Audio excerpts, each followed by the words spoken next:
Salut tout le monde. Aujourd'hui en exploration avec Didier. Hello.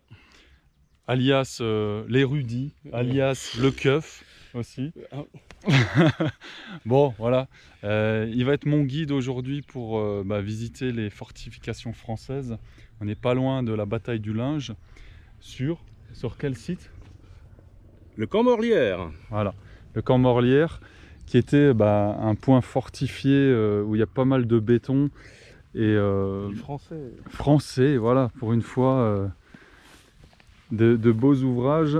On voit ici qu'on domine une partie de la vallée de Münster du côté de Sulzeren, et la bataille du Linge avait eu lieu un peu plus haut par là, et de l'autre côté on avait le Barenkopf. Donc ici on a un premier ouvrage en pierre maçonnée. Alors on imagine qu'il était couvert. Et là j'ai l'impression qu'il y avait un créneau là. C'est un peu plus bas, et ici aussi, pour observer direction le champ de bataille du Barenkopf, et ici peut-être le Linge tout simplement. Alors je sais pas avec quoi ça pouvait être recouvert à ton avis, bois, tôle. Des éléments de linteau et donc il va y avoir certainement une couverture un peu mixte de béton, de cailloux et puis de tôle qui ont vraisemblablement certainement été récupérées après-guerre pour être réutilisées dans la reconstruction, quoi.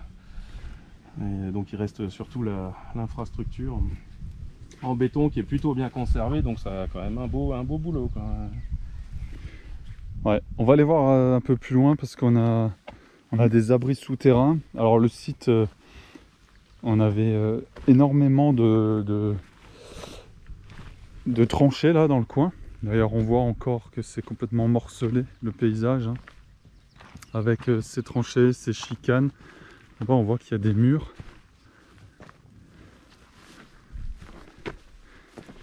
Il y a encore sûrement des galeries effondrées dans les parages. On a failli perdre Didier tout à l'heure dans un trou.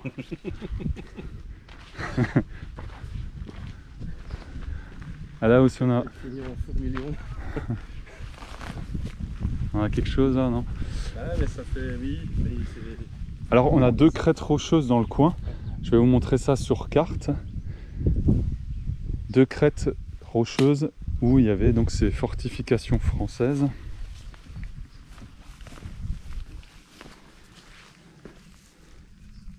On voit clairement un muret là, maçonné.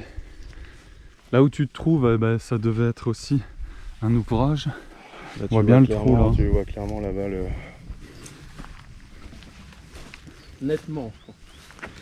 Ouais, ici il est. Et là, je pense que là, on a à peu près une partie du sort qui a été réservée au premier élément qu'on a visionné là.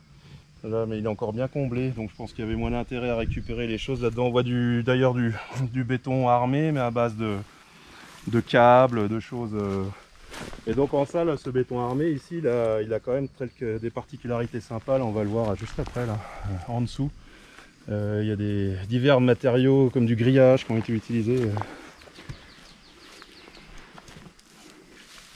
Là, on voit bien qu'il y avait un espace. Oui. Ça devait être un créneau d'observation ou de tir.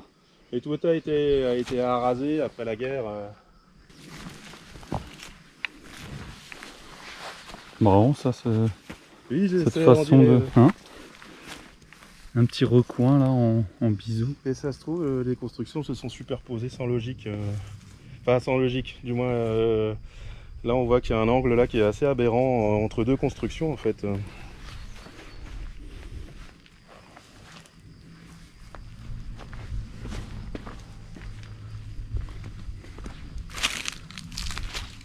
Et là on a vraiment un puits d'observation, ça fait penser à des choses de même nature chez nos cousins allemands.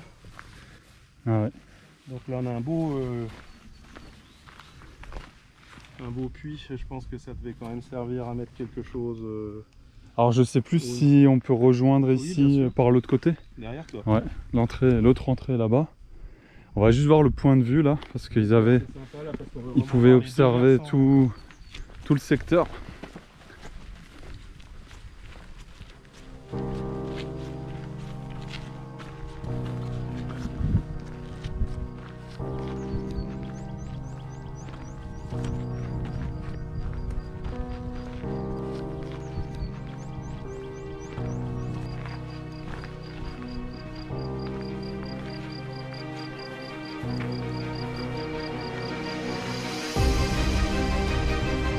On a une vue magnifique ici.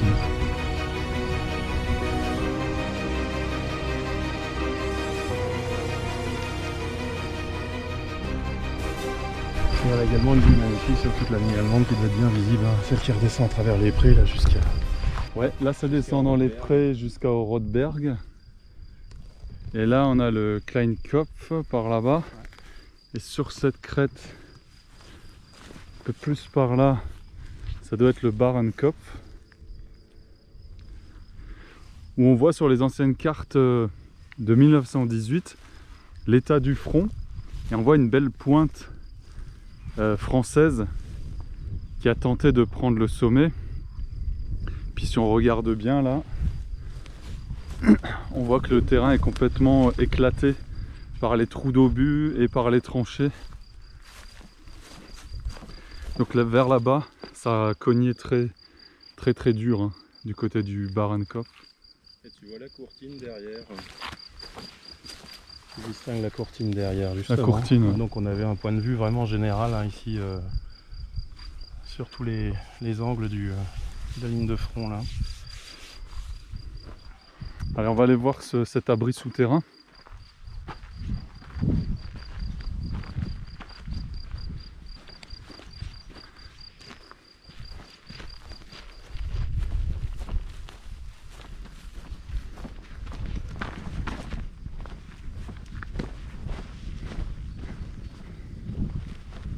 C'est derrière l'arbre, hein, là-bas. Exact, oui.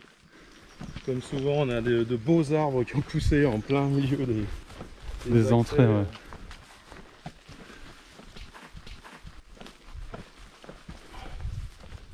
L'arbre a même résisté à un début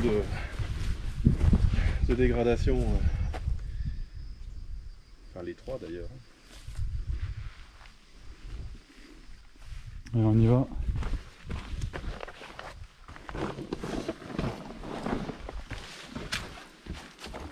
Ah, ça passe. Et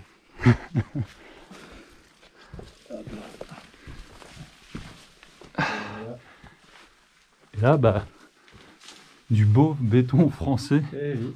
Et on voit le quadrillage là au plafond. Avec ce grillage. Ouais.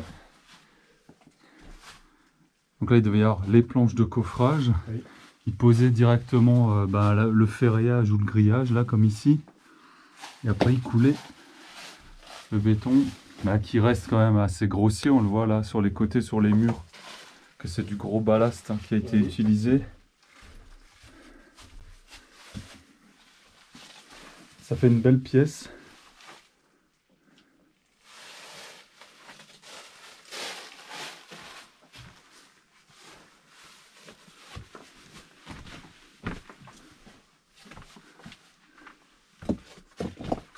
Et là, c'est ce qu'on voyait tout à l'heure de l'extérieur.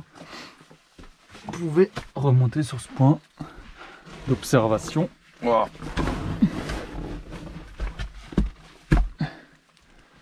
Ici, on a encore le créneau. Voir ce qu'il en reste. Et le reste d'une échelle.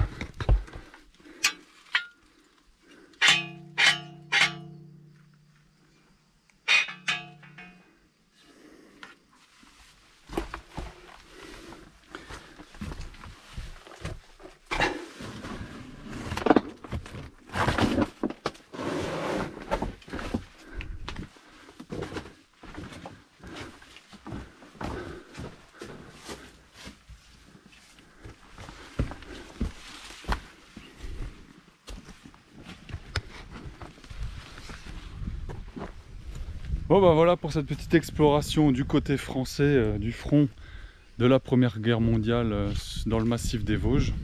Je vous dis à très bientôt. Vous voyez, je fais un peu de pub pour Tank Memory. Depuis peu est disponible le début de la mini-série 1944, l'enfer des tigres. Voilà, je vous invite à aller voir sur la page Facebook et sur la chaîne YouTube ce reportage. Je vous dis à bientôt. A plus Didier. Ciao. Ciao, salut.